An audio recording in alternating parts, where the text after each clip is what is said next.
when it comes to licenses, what do you do to like open the door to start pitching them? So say you're going after like Rocco's Modern Life or something like that. Like, do they come to you? Do you go to them? What's the process there when you're like, okay, like I think we would have a good take on Rocco's Modern Life, or on say for example, the Jim Henson universe, something like that.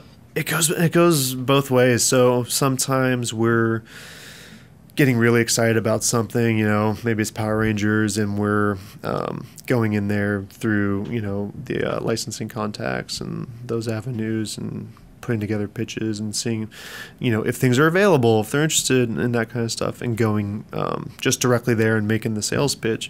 And then sometimes they are coming to us. So that was actually what happened with WWE. Is they were by our booth at one of the cons and saw all the Sons of Anarchy books that we had done.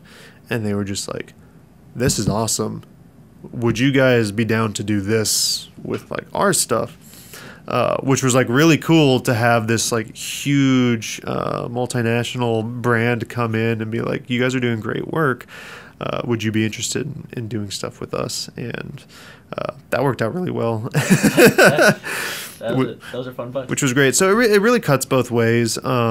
But I feel like more often than not, it's us going out, and again, it's circling up internally, seeing who's championing this thing, and making sure that we've got a good take on it. And we never want to just do a cash grab or grab something because it's there. Like, we only want to take on brands that we believe in, that we know that we can execute at a very high level. It's not about just like saying, oh, this brand is hot right now, and right, I'm not interested, you're not interested in that. It's like, do we have a take on that can work for what this audience is looking for? Exactly. And would that be true because I know you had a lot of Cartoon Network, you have a lot of Cartoon Network properties as well. Is that something you also look for? You're like, okay, we're interested in this, but we want to be able to tell it in a way that's kind of authentic to it, or it's that their audience will kind of respond to?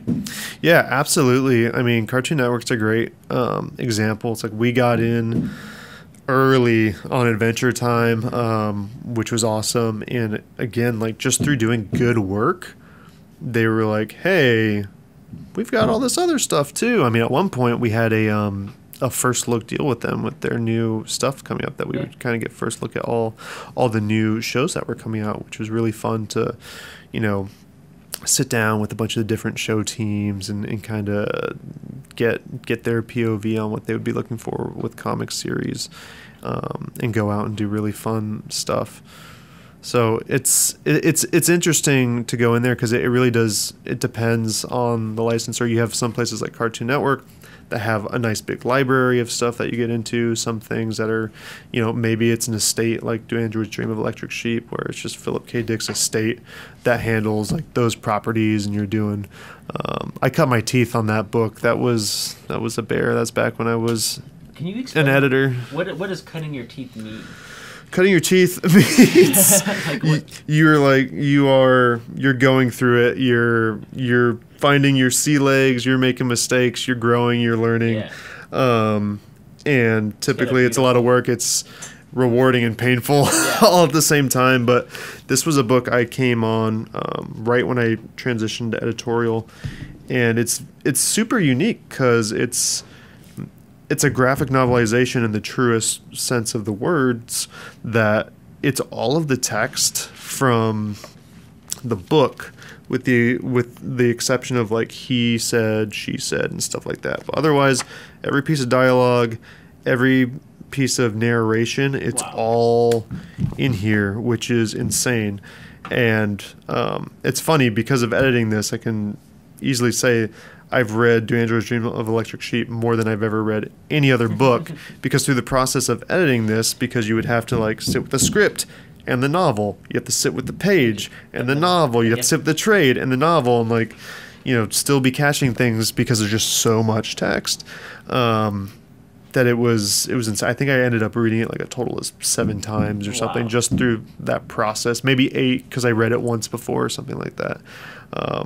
But it was really fun, and again, I think that process put me in a good place to edit something like six-figure crowdfunding, because I was like, well, I know my way around a lot of text. Yeah. Prose is not so foreign to me. Was it difficult? Did you have to go through the pages and like look at each panel and look for the detail that you were like, okay, I know this detail matters later, so I have to come back to it now and make sure that that's in? Was that a lot of stuff you were looking out for? Yeah, definitely. I mean, it's such a dense story, and there is so much cross-cutting and multiple plot lines that are running throughout. So as an editor, it's definitely being that set of eyes to make sure that the plants and payoffs are clear, and making sure things are consistent and stuff like that. That's incredible that you're able to go through a book that many times and make sure to go through and make sure crazy. 24 issues, wow. Shipped on time, the entire run, and wait for it, printed overseas with single issues, which is not something people do. So it's an even longer schedule. You have to have a lot of lead time for that. Yeah, I still don't know how we did it, but that's more an attribution to the creative team who killed it. There's a lot of things that can go wrong when you're shipping overseas with customs and like you're dealing with like lead times where it's like, oh yeah, well we're supposed to ship on this day and it didn't make the boat, so the boat is gonna have to come in a month later, so you're gonna miss your whole month that you were planning. And you're like, so the fact that you were able to get it in is just mind-blowing. Yeah, I can't tell you how many times we had like a Hellraiser book or something gets stopped at customs, and it was just nothing you can do. Guess we're waiting. Yeah.